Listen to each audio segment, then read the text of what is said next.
भाई 20,000 के नीचे एक gaming and colour accurate monitor मिलना बहुत मुश्किल हो चुका है, पर मुश्किल का मतलब नामुमकिन नहीं है।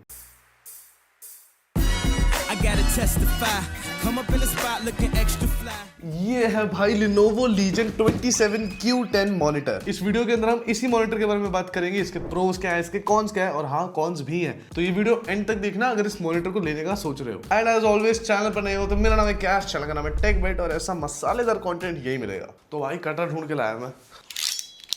काफी स्ट्रेट फॉरवर्ड पैकेजिंग है, ऐसा डब्बा मिलता है और ये सब सामान इसके अंदर मिलेगा। तो एक एक करके देख लेते हैं क्या मिलता है। This is the power cord, ये पावर कॉर्ड मिलती है अपने को और बहुत मतलब ठीक ठाक लेंथ की है, इतना ही लेंथ चाहिए होता है। फिर एक डिस्प्ले केबल मिलती है फॉर द बेस्ट कंपैटिबिलिटी, ये भी सेम लेंथ की ही है। डीपी केबल इसलिए यूज होती है ताकि तुम HDMI से ज्यादा बेटर फ्रेम रेट्स ले पाओ, ज्यादा better qualities and all that stuff ले पाओ। तो डीपी केबल मिलती है, HDMI केबल बॉक्स के अंदर नहीं मिलेगी। देन भाई इसकी ये बेस प्लेट है नीचे वाली। उसके बाद इसकी मेन मॉनिटर की जो आर्म है वो है ये, और ये स्प्रिंग लोडेड है बाय द वे। तो और इसको उठाते हैं and then we have a display.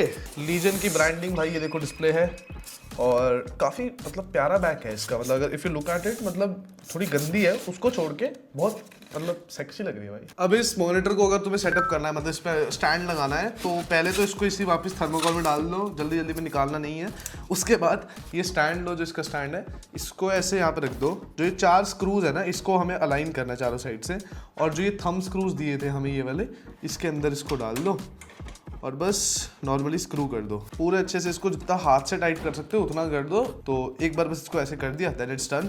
उसके बाद ये जो बेस प्लेट है, इस बेस प्लेट को इसके अंदर हमें इंसर्ट करना है। ये दो आपको ये वो दिख रहे होंगे मतलब रॉड्स टाइप से, तो पहले इसको इसके अंदर इंसर्ट कर दो, और देन ये जो की टाइप सी है इसको इसके अंदर डाल के पूरे अंदर तक थ्रेड कर दो, मतलब ये उसके बाद ये अटैच हो जाएगा। अब भाई तुम्हारी डिस्प्ले रेडी है, और ये देखो भाई this is how it looks on the stand. और मैं बोल रहा था स्प्रिंग लोडेड है, तो ये देखो वहीं पे रहता है because it is balanced for the monitor's weight itself. तो मतलब बहुत एफर्टलेस, देखो एक फिंगर से ऊपर एक फिंगर से नीचे, बढ़िया। अब बात करते हैं मॉनिटर के लुक्स के बारे में।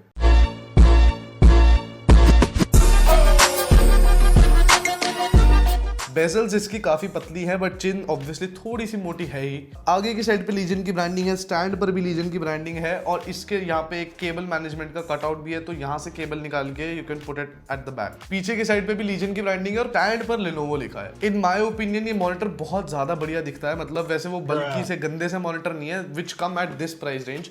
मतलब अगर इसकी बैक भी देखोगे तो गंदे होने के अलावा बहुत बढ़िया है। मॉनिटर का बिल्ड भी काफी हैवी, ऐसा नहीं लगता कि भाई अब ये टूट जाएगा, ये गिर जाएगा, कुछ हो जाएगा। और वॉबल जो है इसका वो भी ऑलमोस्ट जीरो ही है वॉबल इसका, बट वो थोड़ा बहुत वॉबल मेरे टेबल के कारण आ रहा है, बिकॉज वो हाइट वाला टेबल है ना, तो थोड़ा हल्का होता है। तो समझ रहे हो ना, मतलब इसकी गलती नहीं है, ये मासूम। सारी टाइप की एडजस्टमेंट हो जाती है, चाहे टिल्ट कर लो, स्विvel कर लो, हाइट एडजस्ट कर लो, या फिर वर्टिकल करके सेकेंडरी मॉनिटर बना लो, सब हो जाता है। और जैसे मैंने बताया कि स्टैंड स्प्रिंग लोडेड है, तो एफर्टलेसली होता है। बस एक मुझे थोड़ा सा पेन पॉइंट लगा, इसको ऐसे वर्टिकली रोटेट करने में थोड़ा सा ज्यादा जोर लगता है। जैसे अभी भी ना, इसको पहले ऊपर को करो, फिर इसको ऊपर ले जाओ, फिर इसको ऐसे करो, फिर इसको ऐसे करो, मतलब वही थोड़ा मुश्किल है, नहीं तो बाकी सब कुछ एडजस्टमेंट बहुत सही होती है। अब आते हैं भाई मेन पॉइंट पर, जिसके लिए तुम मॉनिटर खरीदोगे, द डिस्प्ले।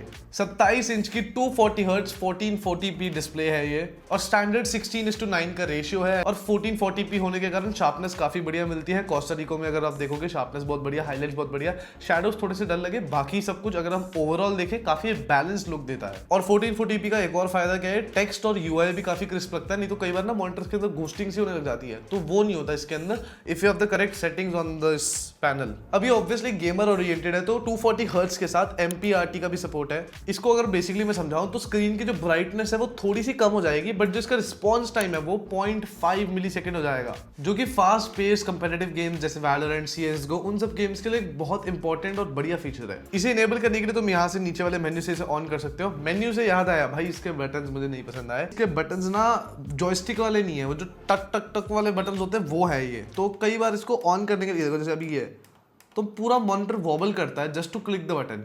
और आजकल क्योंकि हर एक मॉनिटर के अंदर जॉयस्टिक वाले कंट्रोल्स आते हैं, तो उसकी आदत सी पड़ी हुई है, जो कि इसके अंदर नहीं है। मतलब ये कोई ऐसी चीज नहीं है जो तुम रोज यूज करोगे, बिकॉज जैसे तुम HDMI लगाते हो ऑटोमेटिकली ऑन हो जाते हैं, तो ऑन करने के लिए भी बटन नहीं यूज करना पड़ता। बट इट इज कि जब यूज करोगे तो ये होगा।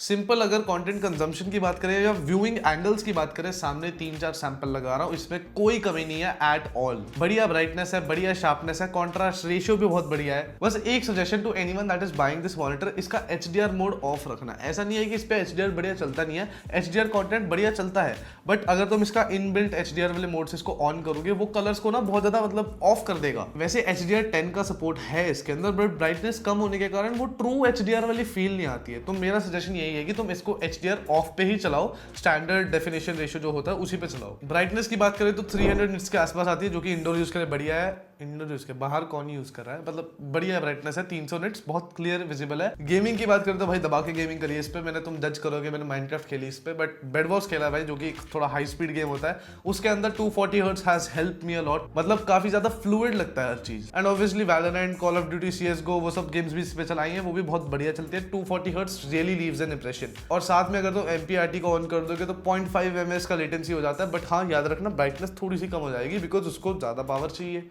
सिंपल है भाई, ये मतलब समझो ना तुम। मैंने इस मॉनिटर को मैकबुक और विंडोज के साथ दोनों के साथ यूज करा है। विंडोज के साथ हमने DP केबल यानी कि डिस्प्ले केबल के साथ यूज करा है, जिससे इसके हर एक फीचर्स टॉप सेटिंग्स पे चलेंगे, यानी हर्ट्ज भी बढ़िया आएंगे, सब कुछ बढ़िया आएगा। मैक के ऊपर मैंने HDMI यूज करा है, इसके अंदर HDMI 2.1 है, तो उसके कारण मुझे 144 हर्ट्ज ही मिल रहा था, नहीं तो 240 मिलना चाहिए, जो कि विंडोज में मिल रहा है। और हाँ, एक और चीज अबाउट द कंटेंट एक्सपीरियंस, इसके अंदर स्पीकर्स नहीं मिलेंगे। इस प्राइस रेंज में वैसे स्पीकर्स नहीं मिलते हैं, जो मिलते हैं वो कुछ ऐसे साउंड करते हैं।